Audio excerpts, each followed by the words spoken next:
ثانی اور رجب میں نے کل کی مجلس میں کہا تھا اس میں کثرت کے ساتھ بارشیں ہوں گی۔ امام فرماتے ہیں دوسری اس کی دلیل یہ ہے کہ ہمیشہ زمین میں چاند گرہن پہلے ہوتا ہے اور سورج گرہن بعد میں ہوتا ہے، لیکن جب امام کی آمد کا سال ہوگا تو سورج گرہن پہلے ہوگا اور چاند گرہن بعد میں ہوگا، اور ایک ہی مہینے میں یہ دو گرہن آئیں گے، ایک مہینے میں یہ دو گرہن لگ چکے ہوں گے۔ زمین پر عالمی جنگوں کا آغاز ہو چکا ہوگا۔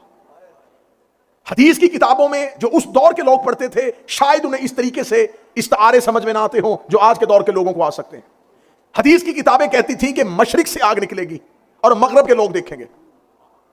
اس دور میں چمڑے پہ حدیث لکھنے والے سوچتے تھے یہ کیسے ہو سکتا ہے کہ مشرق سے آگ نکلے اور مغرب کے لوگ دیکھیں۔ آج آپ دیکھتے ہیں کہ دنیا میں کہیں بھی جب جنگ کا آغاز ہوتا ہے تو مشرق سے بھی اگر آگ نکلتی ہے تو مغرب کے لوگ دیکھ رہے ہوتے ہیں۔ حدیث کی کتابوں میں ہے کہ مشرق سے آگ نکلے گی، مغرب کے لوگ دیکھیں گے اور زوردار دھماکوں کی آوازیں آ رہی ہوں گی۔ یہ آج کے دور کے علماء اس کی شرح جو غیبت پہ کام کر رہے ہیں وہ کہہ رہے ہیں کہ یہ زمین پر عالمی جنگوں کی علامت ہے کہ زمین پر کثرت کے ساتھ عالمی جنگوں کا آغاز ہو چکا ہوگا۔ امام فرماتے ہیں رجب اور شعبان کے بعد پھر رمضان آئے گا۔ کتنی واضح نشانیاں امام بتا کے گئے۔ جمادی ثانی اور رجب کثرت کے ساتھ بارشیں، دو گرہن کا اکٹھا ہونا، پھر امام فرماتے ہیں اس رمضان میں جب تم 23 رمضان کے اعمال کر لو تو اپنے دروازوں کو بند کر دینا اور زمین پر لیٹ جانا، کیونکہ کثرت کے ساتھ تمہارے کانوں میں اتنی زوردار دھماکوں کی آوازیں آئیں گی۔ اسے بھی علماء نے کہا ہے کہ یہ بھی عالمی جنگوں کی علامت ہے، اور آج بھی کہا جاتا ہے کہ اگر کہیں پر کوئی میزائل فائر کیا جائے تو تم زمین پر لیٹو۔ جو آج کے ماہرین دفاعی ماہرین کہہ رہے ہیں وہ صدیوں پہلے امام کہہ چکے تھے کہ آپ نے کیا کرنا ہے، آپ کی احتیاطی تدابیر کیا ہوں گی۔ جمادی ثانی رجب یہ گزر چکا ہوگا، رمضان کی 23 شدید جنگوں کا آغاز ہوگا۔ امام کا ظہور ہوگا عاشور کے دن، روز عاشور ہوگا، اور اس سال روز عاشور بروز جمعہ ہوگا۔ اس سال روز عاشور بروز جمعہ ہوگا۔ اب یہاں پر حدیث کی کتابیں لکھتی ہیں کہ خراسان سے سیاہ پرچموں کے ساتھ ایک سب سے بڑا لشکر جو 10,000 کی تعداد میں ہوگا وہ امام سے نصرت کے لیے نکلے گا۔ جب میں نے یہ حدیث کی نشانی پڑھی تو میں نے دیکھا کہ خراسان سے مراد کیا ہے، تو کہا پرانا افغانستان بھی خراسان تھا اور آج ایران خراسان ہے، لیکن نہ افغانستان کے پرچم میں سیاہی ہے نہ ایران کے پرچم میں سیاہی ہے۔ تو پھر مجھے پتا چلا کہ میں نے ساری ملکوں کے جھنڈے دیکھے کہ کون سے ملک ایسا پرچم ہے جو سارا سیاہ ہو۔ پوری دنیا میں صرف عباس ہی کا پرچم ایسا ہے جو سیاہ ہو۔ اگر ہاتھ یہیں پہ ہیں تو پھر مجھے یہیں پہ جملہ کہہ دینا ہے، یہ ملکوں کا جلوس نہیں آئے گا، عاشور میں عزاداری کا جلوس نکلا ہوگا، امام کا ظہور ہو جائے گا، جلوس کا رخ امام کی طرف ہو جائے گا۔ یہ جو تمہیں کہا جاتا ہے نا کہ عزاداری کے جلوسوں میں جاؤ، یہ امام کی طرف جانے کی ریہرسل ہے۔ یہ امام کے لیے نکلنا، گھروں سے نکلنا، بچوں کو لے کے، پردہ داروں کو لے کے، ننگے پاؤں چلنا، یہ ہر سال تمہیں کربلا سکھاتا ہے کہ جب امام آئے تو تم نے کیسے نکلنا ہے۔ لوگ امام کی طرف دوڑ رہے ہوں گے، چاروں طرف سے لوگ دوڑ رہے ہوں گے۔ امام مکہ میں پہنچ چکے ہوں گے اور امام مکہ میں اپنا گورنر قائم کرنے کے بعد امام مدینہ کی طرف رخ کریں گے۔ پیچھے سے امام کے گورنر کا قتل ہو جائے گا، انہیں شہید کر دیا جائے گا۔ امام مدینے سے دوبارہ پلٹیں گے۔ یہاں پر 3 شخصیات کا امام کے ساتھ خروج حدیث کی کتابوں میں لکھا ہے، ایک حسنی سید، ایک جمانی، ایک نفس زکیہ۔ یہ 3 لوگ ہوں گے، ایک کا تعلق امام حسن کی اولاد سے ہوگا جو خراسان کے لشکر کو لیڈ کرتا ہوا نکلے گا۔ یہ خراسان کے لشکر کو لیڈ کرے گا اور یہ امام کی طرف جا رہا ہوگا۔ سید حسنی، یہ جب امام کا پتہ چل جائے گا کہ امام ظاہر ہو چکے ہیں تو سید حسنی امام سے ملاقات کرے گا۔